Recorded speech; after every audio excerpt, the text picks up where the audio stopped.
of all, thanks for having me in today to do this presentation. Just out of interest, is there anybody here who's not American? Where are you guys from? Italy? Bermuda? Mexico. Everyone else is American? Any English? Any Scots? Nobody from Scotland? But they're not here. So literally nobody in this room is going to understand me at all. That's fine. Don will give you the translation after then, guys, alright? Just nod and humour me as we go along here. I worked for in America for 3 years, and I just spent 3 years saying everything twice, man. Nobody understands this accent, so don't feel bad. My name's Niall Marshall. I am the recruitment manager for UK International Soccer, which I'm going to talk to you all about today. It's nice to come along and speak to some American coaches. Usually this is done by my colleague who's based in Arizona. He deals with the American coaches. Normally I'm dealing with the Scots and English and Irish, etc. So it's nice to actually deal with you guys here. Also, anybody here played at Motherwell last week? Anybody in this room playing? A few? Could be good. I was at your game last week in Motherwell, so just to say I was well impressed. Well done. As a Motherwell supporter, I'll not tell you how happy I was with the result, mind you, but no, it was good. I was really impressed with the game, so well done for those that are involved. So UK International Soccer, right off the bat, has anybody ever heard of the company before? No one at all? That's fine, good, right. I'll give you an explanation. We are based in the United States of America, as we talk about. The bulk of our coaches are recruited from around the world. 90% of the coaches come from here, from Scotland, England, Northern Ireland, Republic of Ireland, from Wales. The bulk of the coaches come from the British Isles. But we do have guys working with us from all across the world, guys and females as well. We employ over 450 coaches every year. Last year we took out between 400 and 450, of which around about 40 were American-based coaches. The rest coming from around the world, the Italians, that's a lot of Spaniards, a lot of Swedish coaches working for us in America. But we also have coaches from South Africa, New Zealand, Brazil, Romanian coaches, like coaches from across the planet working for us. The bulk, as I say, from the UK and Ireland, and also guys who are based in the States. The reason the company has grown so well, managed to expand across the States, is to do a lot of the partnerships they've managed to establish. This is one which I'm sure you guys are familiar with. Is there any AYSO, ex-AYSO players in here? 2, is that it?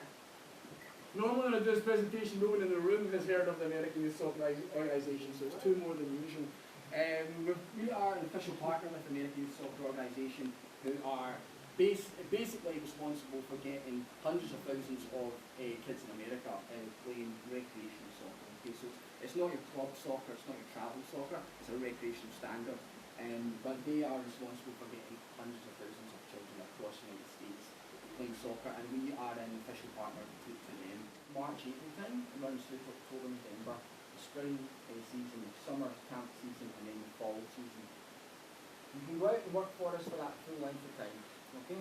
So if there's anyone in the room who's finishing up, say, Christmas, graduating at Christmas time, there's an opportunity to go straight into an employment contract with us starting around March and working all the way through to November. Okay? The summer-only contract, for those of you who are flying home for the summer and then returning to continue your studies, the summer-only contract is probably the one that would be of most interest to you. It would be from the start of June through to the middle of August. So if that is something that's of interest to you for your summer, when you're back home, you get a chance to do some work and to do some coaching and earn yourself a bit of cash when you're back home, that could be an opportunity for you as well. Soccer. Has anybody coached before in the past? Anybody in this room?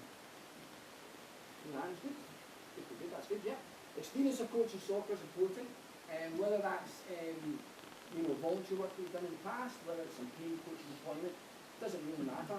But if you've got experience of already delivering coaching sessions, something again you get to, you're entering level 2 point, you have to do coaching hours. I believe you get it. Yes, that's something again, doing your entry level 2, you actually get coaching hours. So that's going to again help your application for coaching work.